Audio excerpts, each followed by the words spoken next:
Assalamualaikum warahmatullahi wabarakatuh. Yang terhormat Bapak Ruza selaku dosen pengampu kelas pengantar kecerdasan buatan SDA 1. Kami dari kelompok 9 dalam studi kasus kali ini mengambil penerapan AI di bisnis dan finance. Yang kami ambil merupakan perusahaan visa. Next. Oke, yang pertama adalah pengenalan anggota kelompok. Dalam kelompok kami ada Muhammad Noval atau Ilah dengan NIM akhir 070, kemudian ada Tausiah Virgi dengan NIM akhir 077, selanjutnya ada Alun Yuanita dengan NIM akhir 001, kemudian ada saya sendiri, Bella Sonia dengan NIM akhir 004. Oke, dalam presentasi kali ini ada beberapa outline yang akan kami bahas, yaitu introduction, background, penggunaan AI, ethical concept, AI method, dan pendapat dari kelompok kami. Yang pertama adalah introduction.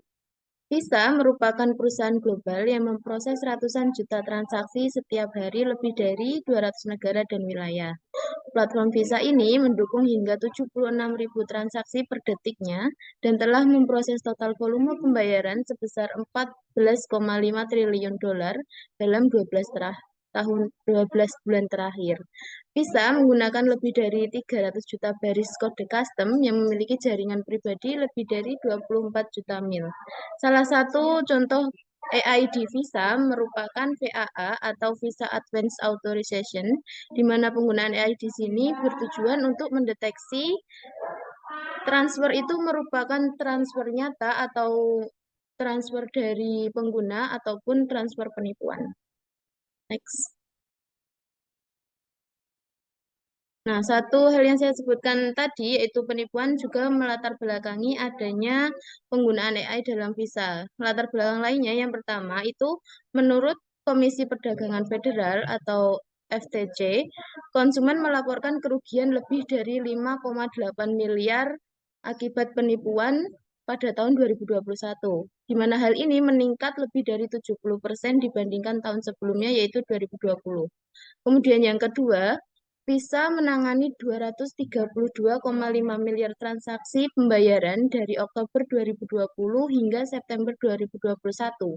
Volume transaksi yang besar ini menciptakan lebih banyak peluang bagi para penipu untuk mencoba mengeksploitasi sistem. Selanjutnya, yang ketiga, pada jaringan Visa terdapat lebih dari 2 juta upaya harian untuk merusak infrastruktur Visa. Hal ini menunjukkan betapa gigihnya para penipu dalam mencoba mengeksploitasi sistem Visa. Kemudian yang keempat, penipuan belanja online adalah jenis penipuan kedua yang paling sering dilaporkan dengan kerugian sebesar 392 juta dolar pada tahun 2021, di mana hal ini meningkat sebesar 246 juta dolar pada tahun 2020. Kemudian yang kelima ada laporan kejahatan internet 2021 dari Biro Investigasi Federal menunjukkan peningkatan 7% dalam pengaduan terkait kejahatan internet dibandingkan tahun 2020 atau tahun sebelumnya. Nah, pengaduan ini meningkat sebesar 69% dari total pengaduan yang diajukan pada 2019.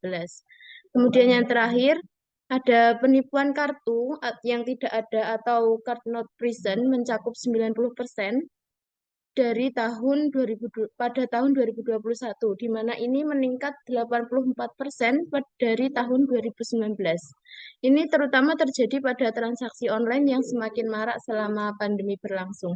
Nah, hal-hal tadi melatar belakangi kenapa perusahaan bisa menggunakan AI untuk mendeteksi adanya penipuan dalam transaksinya. Selanjutnya akan dijelaskan oleh teman saya.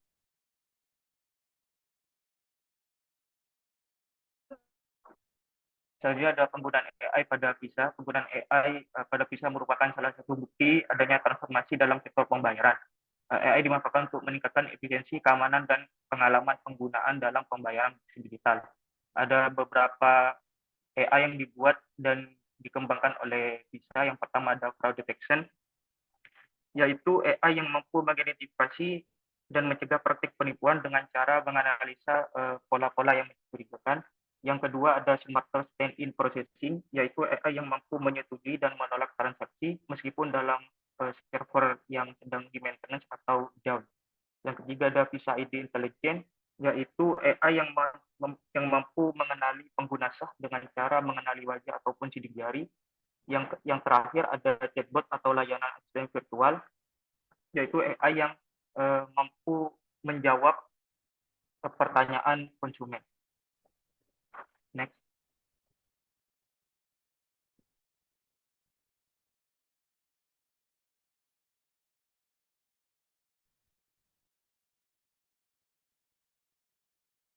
Selanjutnya, dalam laporannya bisa melaporkan beberapa pertimbangan mereka dalam membangun ekosistem AI mereka. Yang pertama adalah transparansi.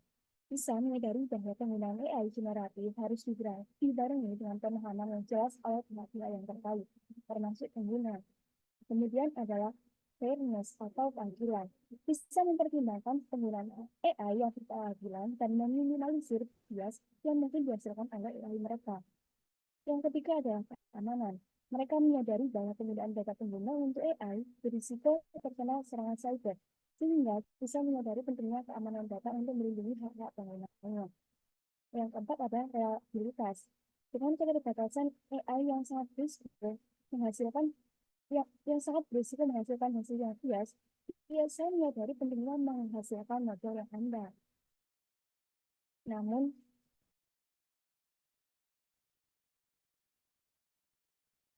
apakah benar bisa sudah mengimplementasikan etika yang menjadi pertimbangannya dalam publikasi tersebut?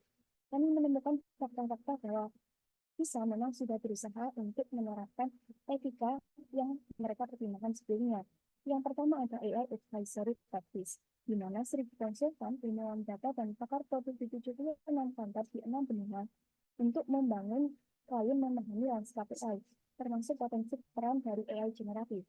Kemudian mereka juga mengklaim bahwa tidak menggunakan ID pengguna sebagai atribut, sehingga mereka mengklaim unfairness akan menjadi minimalis. Kemudian dari sisi keamanan, mereka melakukan adanya security long-term architecture, kemudian kontrol teknis, kemudian mereka juga membuat yang namanya cyber vision framework di Singapura untuk memperkuat keamanan mereka. Kemudian mereka juga mendapatkan peringkat tertinggi di antara perusahaan sejenis untuk cyber security dari Gartner Consulting. Untuk reliabilitas, mereka sudah mengeluarkan sebesar 3 miliar dolar untuk membuat AI yang handal. Lalu bagaimana dengan faktanya? Apakah mereka benar-benar tidak melanggar? Kami menemukan adanya beberapa potensi pelanggaran etika yang dilakukan oleh visa. Yang pertama adalah penggunaan luas data pribadi pengguna, karena bisa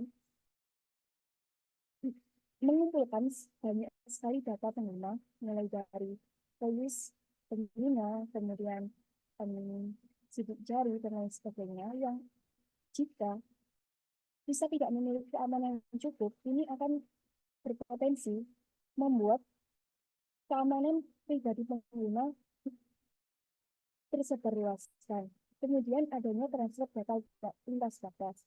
Karena visa ini berkantor di Amerika dan mereka memilih kebijakan bahwa semua data harus melewati pemerintahan mereka, sehingga negara-negara di luar Amerika yang menjadi pengguna visa juga tersebarkan datanya di Amerika Serikat.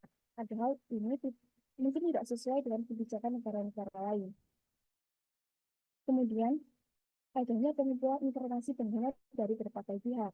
Mereka mengumpulkan informasi pengguna tidak hanya dari mereka saja, mereka juga mengumpulkan informasi pengguna dari pihak-pihak yang lain. Ini menurut kami merupakan potensi pelanggaran etika yang bisa dilakukan oleh visa. Kemudian kurangnya transparansi. Mereka tidak menjelaskan bagaimanakah sistem AI mereka dibuat dan bagaimana mereka memutuskan apakah itu termasuk suatu ancaman atau tidak. Kemudian pembagian informasi ke pihak ketiga. Dalam laporannya, bisa mengaku telah membagikan informasi pengguna kepada pihak ketiga, dan mereka tidak mengatakan kepada siapakah informasi pengguna dibagikan. Kemudian adanya pemrosesan dan pengumpulan data anak di bawah umur. Pada hal ini tidak sesuai dengan aturan kebanyakan negara di dunia.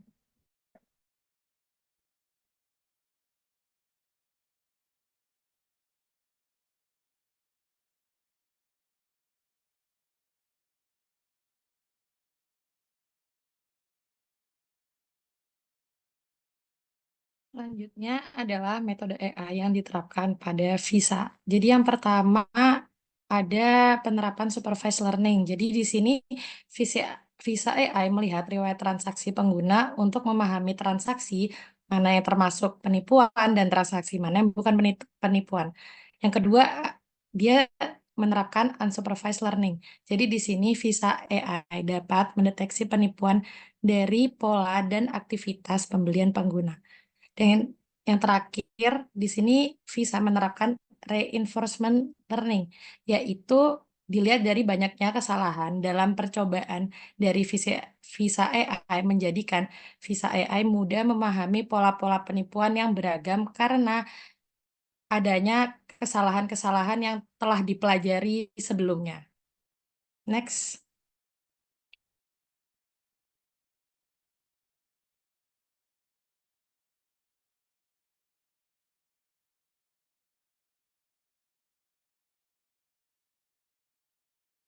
Selanjutnya, inilah pendapat kelompok kami mengenai penggunaan AI di visa. Yang pertama, efektif.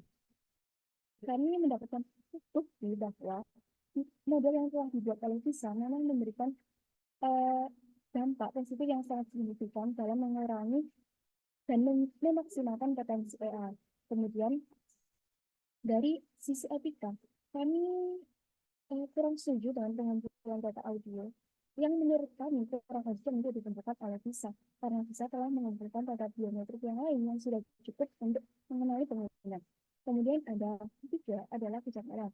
Kami sama sekali tidak menemukan skandal pelanggaran privasi visa. Kami tidak yakin apakah karena visa memang sama sekali tidak pernah dibuat atau visa justru menutupi skandalnya dengan sangat rapi.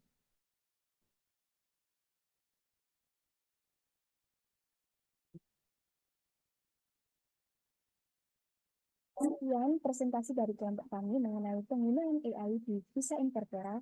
Terima kasih atas perhatiannya. Wassalamualaikum warahmatullahi wabarakatuh. Waalaikumsalam.